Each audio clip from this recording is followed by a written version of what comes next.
Welcome to another custom-tailored deep dive here on behavioral intelligence.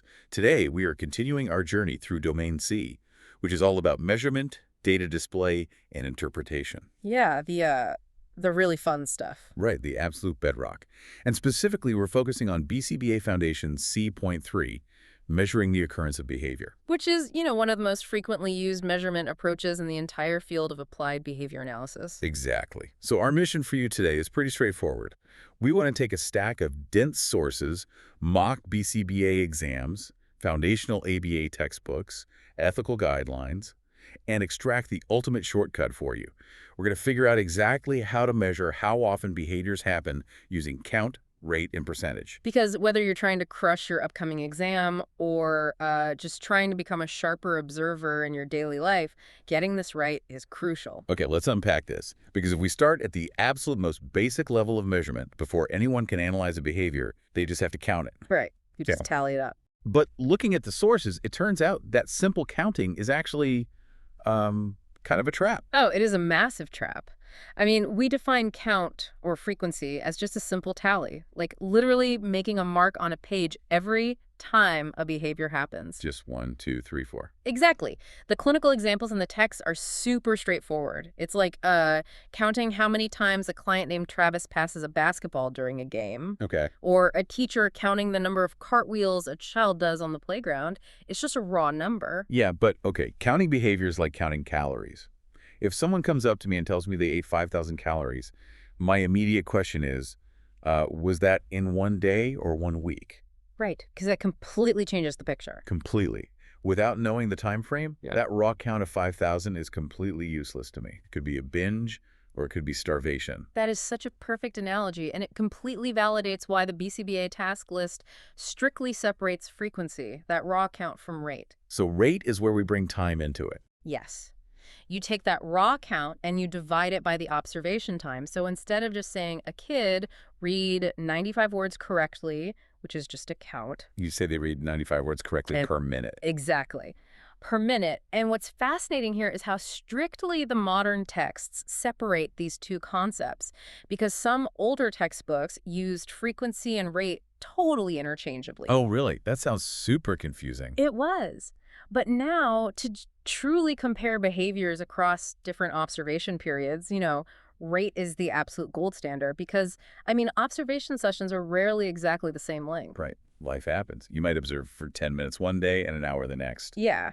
So rate gives you that standardized measure. Okay, so since adding time makes the data so much more useful, it logically seems like we should just always use rate. Like, why wouldn't I always want that standardized number?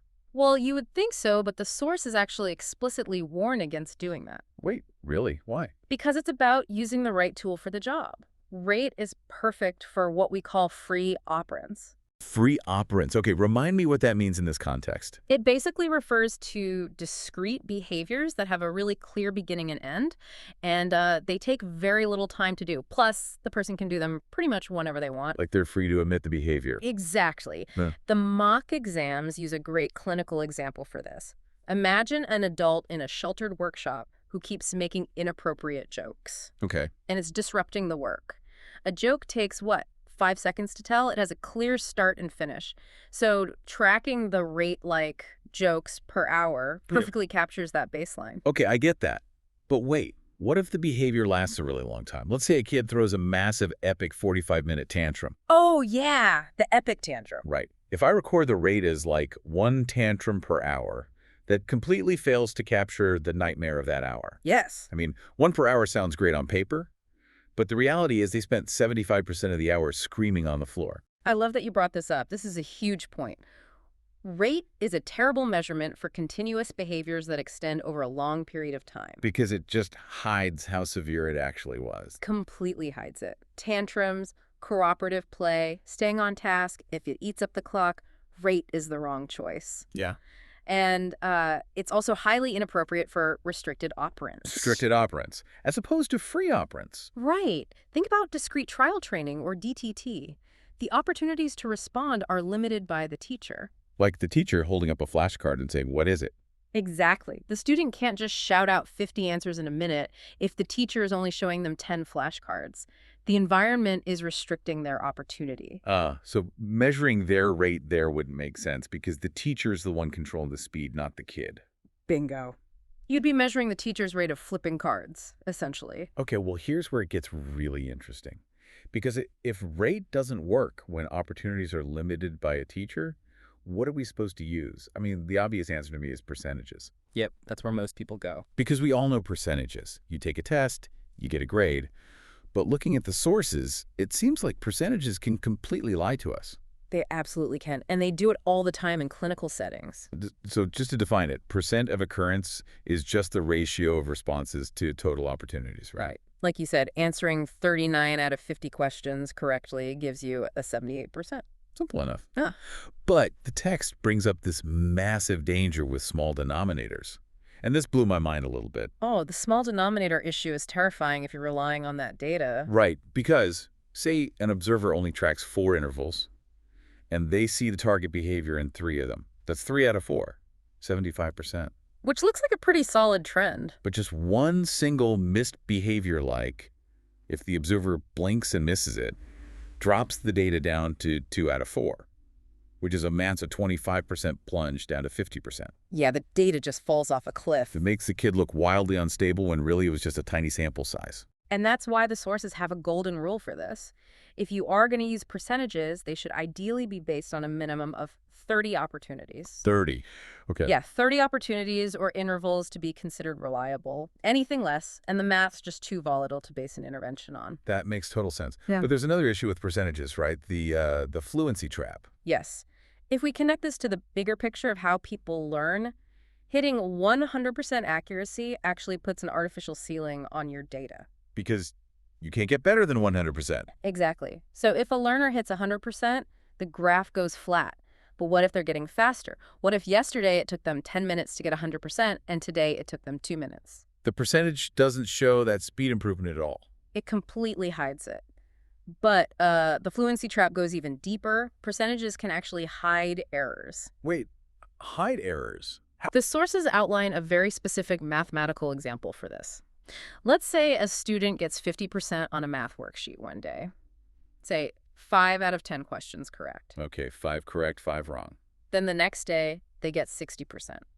12 out of 20 questions correct. Okay, so the percentage went up from 50 to 60. Everyone is cheering. The parents are thrilled. Right, it looks like improvement. But look at the raw errors. On day 1, they made 5 errors. On day 2, they got 12 out of 20, which means they made 8 errors. Oh, wow. So their total errors actually increased from 5 to 8. Yes. The percentage improved, but they actually practiced making mistakes more times on the second day than the first. That is wild. The percentage literally masks the fact that the kid is failing more often in raw numbers. Exactly. And if you're trying to build fluency, practicing errors is the worst thing you can do. So to truly measure fluency, you have to track the rate of both correct and incorrect responses. You cannot just rely on a percentage. Wow. Okay, so now that we've exposed all the mathematical traps of rate and percentages, let's pivot. Let's talk about real-world applications and how you, listening to this right now, can use this on the actual BCBA exam. Yeah, because the exam is going to test exactly these nuances. They love to throw scenarios at you to see if you'll fall for the traps we just talked about. Okay, hit me with one of the exam scenarios from the sources. Let's see how I do. All right. What is the best behavioral dimension to use if you are measuring a person's felony convictions? Felony convictions. Oh. Okay, well, I want to know if they're getting worse over time, so my instinct is to standardize it. I'm going to guess rate, like convictions per year. And that's exactly where they get you. Oh, no, I fell for it. You fell for it. Using the strict logic from the sources, the answer is a total frequency count. Wait, just a raw count? Why? Because the question didn't provide a time period. A felony conviction is a free operand. It's a discrete event. Unless the prompt specifically gives you a time boundary, like convictions per decade, you are just counting the occurrences. 1, 2, 3. It only becomes a right when that specific time period is applied. Ah, so I was adding information that wasn't there. Exactly. You assume the time frame. So what does this all mean? It seems like picking the right measurement, Whether you're tracking DoorDash orders at a restaurant or Travis passing the basketball or reading fluency, it's not just about doing the math correctly. No, it's not. It's about matching the measurement procedure to the actual environmental constraints. Yeah. Like, does the teacher control the pace? Does the behavior last a long time? Yes, you have to look at the actual dimension of the behavior. If your data isn't openly observable and unbiased by the tool you're using, it's not valid. So to quickly summarize this deep dive for you guys, Yeah. count gives you the raw number. It's great for discrete events without a set time frame. Rate gives you the speed over time, which is amazing for comparing different sessions, but terrible for continuous behaviors like tantrums. Spot on. And percentage gives you a snapshot of accuracy, but you have to watch out for small sample sizes. Remember that rule of 30. And you have to be super careful of the fluency trap, hiding an increase in actual errors. And honestly, keeping those distinct in your mind is the ultimate shortcut to passing the BCBA exam. But more importantly, it's how you design highly effective ethical interventions in the real world. You have to measure the right thing. Absolutely. Well, before we wrap up this deep dive, there's a concept mentioned in the sources that I want to leave you with. It's a little provocative. Oh, the testing effects? Yeah. Yeah. Testing effects or reactivity. We just spent this whole time talking about how choosing the right measurement changes how we understand a behavior. But what happens when the subject knows they are being measured? Think about your own life for a second. How does your behavior, whether it's how fast you work or how often you check your phone, change the exact second you realize someone in the room is keeping a tally? It changes everything. It really does. Yeah. Something to mull over until next time. Keep diving deep.